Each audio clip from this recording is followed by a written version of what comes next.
seeing the magic through their eyes really kind of brought that spark to back to the crew. Nice to see you again. It's nice to see you too. It's been, like I said, been a while, so this is great. Yeah, It's yeah. let's Thank you for making the time. Yeah. oh, I appreciate it. Honestly, this is great. I'm speaking again with Sean Cisterna.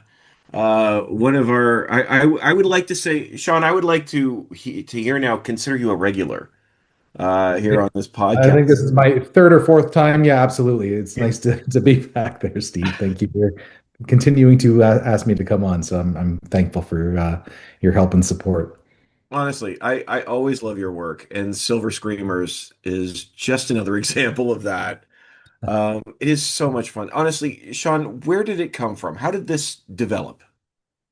Oh, well, if you want the honest answer, I was looking for funding for a horror movie that I wanted to make, and I kept getting, rejected by the usual suspects in the industry. And at the around the same time of my last funding application rejection, I got a notification in my inbox about the from my local member of parliament about applying for the New Horizons for Seniors program, which is this federal fund meant to get older adults out into the community and doing something active and to be engaged in the community in some respect.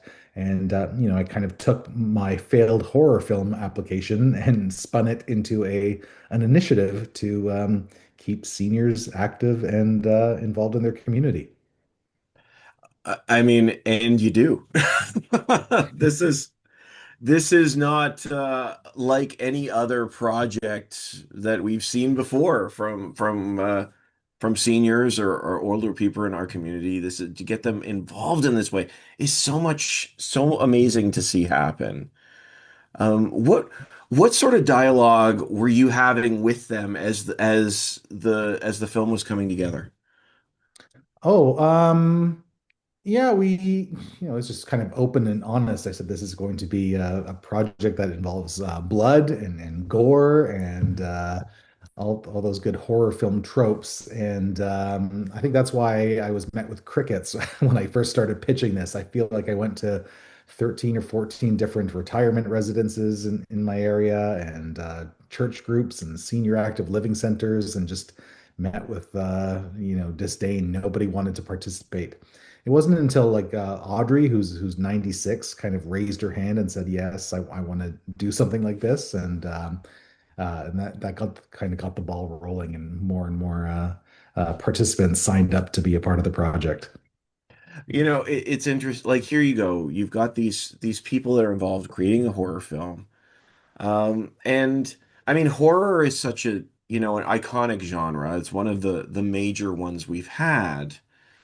But for people later in life to step in, what like you said that a lot of people turned you down, but I would love to hear from you of what horror, the experience of bringing horror to life, meant to them because it isn't quite truthfully, it's not a genre we think of when we think of the elder. We think of those 20 and 30 somethings that want to jump in their seats.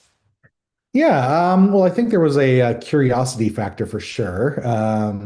It's something I don't really explore necessarily in my work to date. So yeah, we were all kind of all up for the challenge of exploring this genre. And it kind of started with this short film, the Rug, that our seniors eventually make during the making of Silver Screamers. And because The Rug, which is a short story about a group of, or sorry, it's about a senior aged woman who finds a discarded rug on the side of a road and brings it home, and the rug, is discovered to have a penchant for flesh. And it's based on a short story by Ado van Belkom. He's a renowned horror author. And because that short story starred a senior age protagonist, we thought, what would it be like to invite a whole crew of, seniors to participate in the making of the film?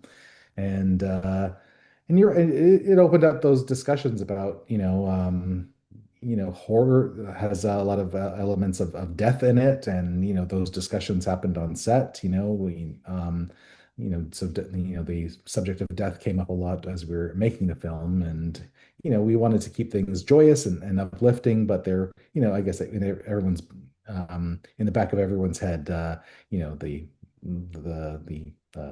theme of death kind of permeated the set at times.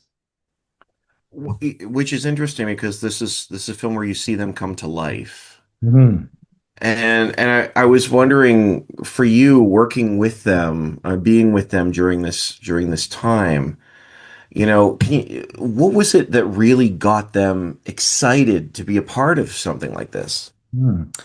Yeah, I think everyone who participated in the making of the documentary had some sort of, I guess, loss in their life. They either, had limited independence, or they lost a spouse, and I think it was just wanting to become part of a community. These are all people who, maybe not didn't know each other at the start of the project, and by the end of it, they came together as a a real team, a real community, and they formed these friendships that still last to this day. And so, I think, despite the fact that we were all working towards the making of a horror film, it really is a story about community and coming together and seeking, solace in each other's friendship. And yeah. I love that so much about, I mean, just to see their relationships form Hmm. through this. And I mean that happens when anybody, I honestly, I find this myself, even working with, if we work with young people making a short film, people really come to life when they're brought together to build something, no matter what it is. And we see here, this is what's happening with them.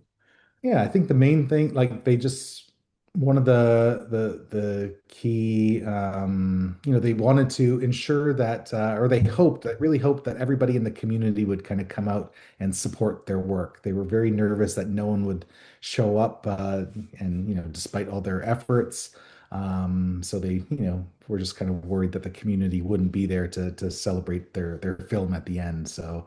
It's a very feel-good ending, and when the community does come out and support their filmmaking initiatives, that was always the the the fear during the making of the film. We're putting in all this effort, but we just hope that somebody shows up. So they really felt like real filmmakers. Professional filmmakers. We often wonder whether anyone's going to show up to our work or care about our work. And so it's nice to see that even in these novice filmmakers, it reflected in their thinking as well. I was going to say, we've talked a lot over the years about different projects. And I mean, I think, I don't know if we've said this or not, but I always believe that art is one of those things that you make and then you give, and you just don't know if anyone's going to take it. Mhm. And so that of course that is nerve-wracking, especially for them as they're stepping in to something like this. Is anybody going to show up? Is anybody going to care Yeah. uh, about what we've built? It's so much fun to watch it come together. Um, what do you take away from this experience? Like, this is a different project than anything you've ever done before. Uh, Yeah. how does this change you, Oh, yeah. Well, or does it? It just yeah. cannot. I mean, being on set. I mean, filmmaking in general has become very.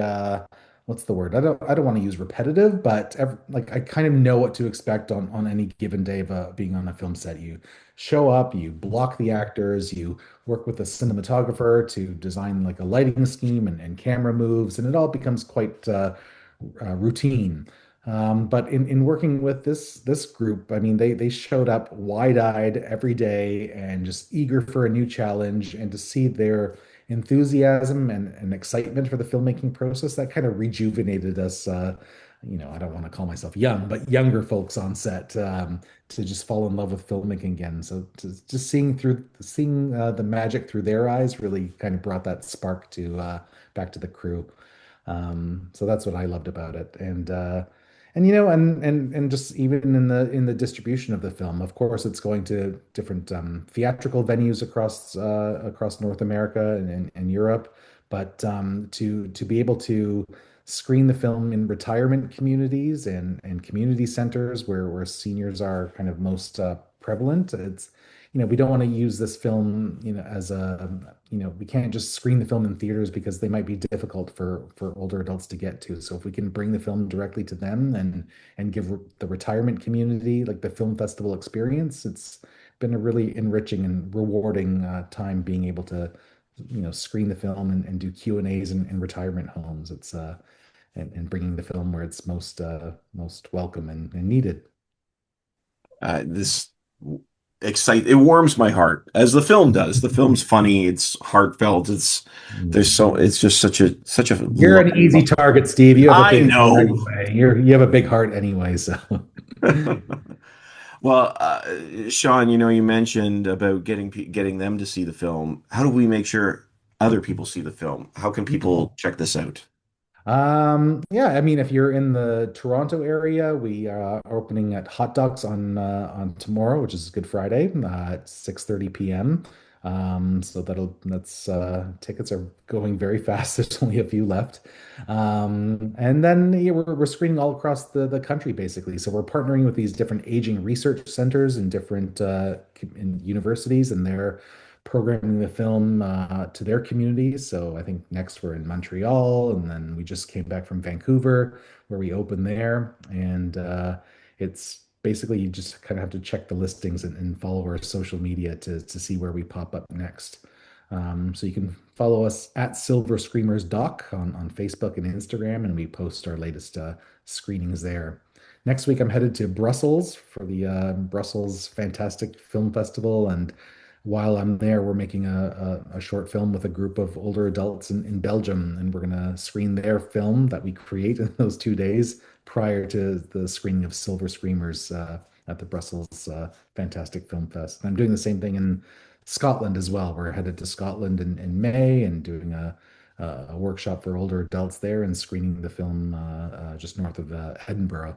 And so it's been a remarkable opportunity to showcase this film to different communities where it's kind of best served and to engage local old seniors wherever we go.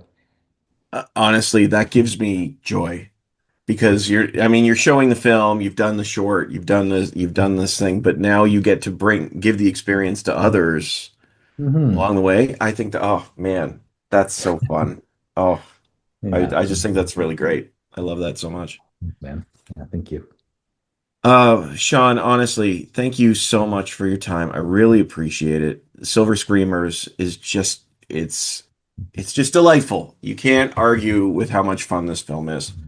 Yeah. Um, but I really appreciate the chance to chat with you, and thank you so much for your time. Anytime, Steve. See you on the next one. Next movie, maybe. Do you want to participate? We're going to make an action movie with our seniors next. So if you want a Don't cameo, don't tease me. Don't tease me. okay, I'd be there. I'd be there. I'll call you. I know how to reach out to you now. Okay, Yes, absolutely. be in touch. All right, thanks, Awesome. man. Thanks, Sean. Have a great day. Talk soon. Bye. Yeah. Bye bye.